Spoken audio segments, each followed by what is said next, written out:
Once upon a time, there was a little girl, or a baker and his wife, or a curious little elf. Once upon a time is when all their stories begin, whether they're outwitting evil ogres, breaking ancient curses, or just providing for their families. My name is Audrey Lim, and I'm here to tell you a story about conquering your fear of new beginnings, because there will never be a more perfect time to begin than the time you choose to. Fulfilling all stereotypes and proving the truth in a classic meme, I, a millennial, have always wanted to start a podcast. I know. But unlike most millennials, I've spent the past 10 years dedicating myself to learning the ins and outs and becoming a subject matter expert in how to survive and thrive in the gig economy, which is the exact subject of this podcast today. I've also put in a lot of hours on being a presenter and voice artist, all to make sure that this podcast thing actually might work out. I've been working as a voice actor and a voiceover talent for the past 10 years, working on really cool projects ranging from the really fun, like voicing video games from MMORPGs, or voicing and puppeteering for children's TV shows, all the way to doing really serious projects, such as tutorials on what to expect when you get a divorce at the family courts. I've also been a national radio DJ, getting first-hand knowledge of what the media considers sellable and figuring out the ins and outs of the entertainment scene in Singapore. I've emceed and moderated panels of international speakers and gotten really up close and personal with luminaries at the top of their game, dispensing knowledge about their specific areas of the entertainment industry. I've also been a guest speaker on podcasts and livecasts about the subject of surviving and thriving in the gig economy. And yet, even though other people believe that I know what I'm talking about, sometimes I have massive doubts about myself. In short, I've spent the past 10 years finding out everything I could about the entertainment industry, whether it's figuring out how the entertainment industry works from the point of view of a national broadcaster, figuring out how policies and contracts work as an entertainment lawyer, and figuring out how to manage careers of everyone ranging from internet celebrities to musicians to celebrity chefs. In spite of all that, I'm still absolutely terrified that I've got nothing to say to you, and that's when it dawned on me. I'm going to turn that fear into this episode and tell you how I managed to overcome my fear of beginning so that you hopefully can figure out how to overcome yours too. Beginnings are hard. Whether it's writing the first sentence in a school assignment, or sending a text to someone that you really, really like, or doing this, taking the first steps to make yourself a success in the gig economy. A lot of the time, we get held back by fear. Fear of making a mess, fear of what people might think of us, fear of not being perfect, fear of getting rejected, fear of getting laughed at. And a lot of the time, that fear turns into making excuses. We tell ourselves that we will start once we have enough money, or enough energy, or enough experience, or when we quit our jobs. We tell ourselves that we will start once we get this new piece of equipment that will make all the difference, or when we reach our ideal weight. We tell ourselves that we will start someday, maybe after we finish reading one more article or watching one more video from someone who conquered their fear and is already on the path, on their own fairy tale adventure. Then the excuses start feeding our inner demons. We convince ourselves that we've delayed far too long and there's no point even starting.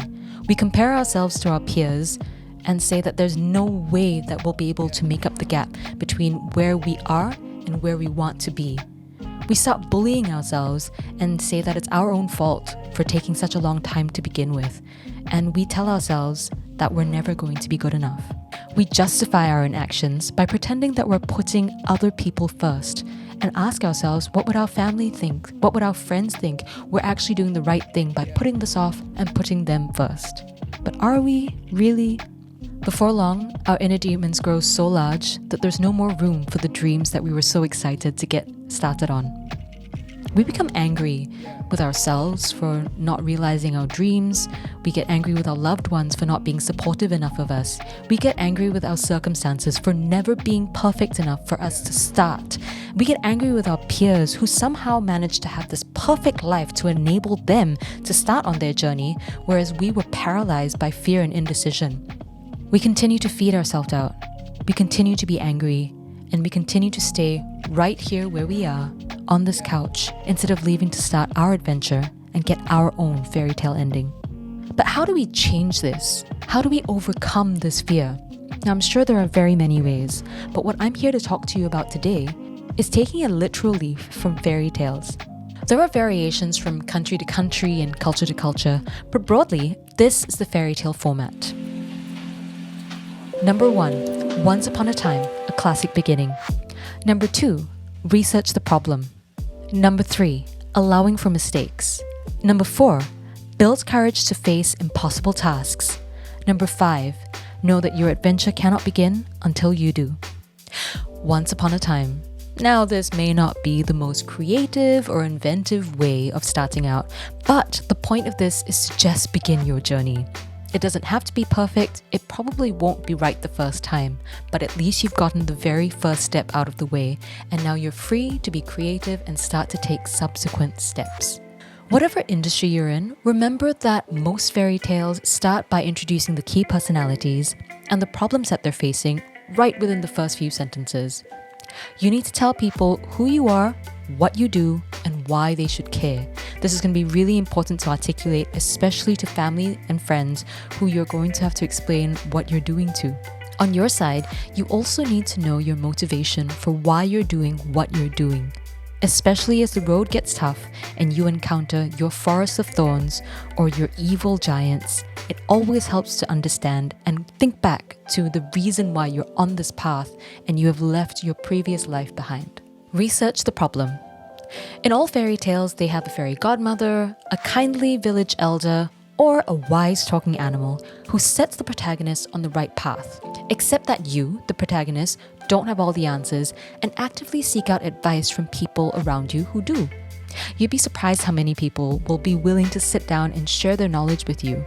But remember also that in all these stories, the protagonist first has to show that they are of good character, whether it's freeing an animal from a trap, sharing their food with a stranger, or otherwise using their skill to be of service to someone else.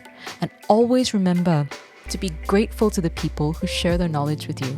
Once you get enough advice from the people you trust, whether in person or through reading articles or listening to podcasts or watching videos, set a date and begin. Number 3, allow for mistakes. Accept that you're on a brand new path and that you might get lost or tripped up along the way. This is normal.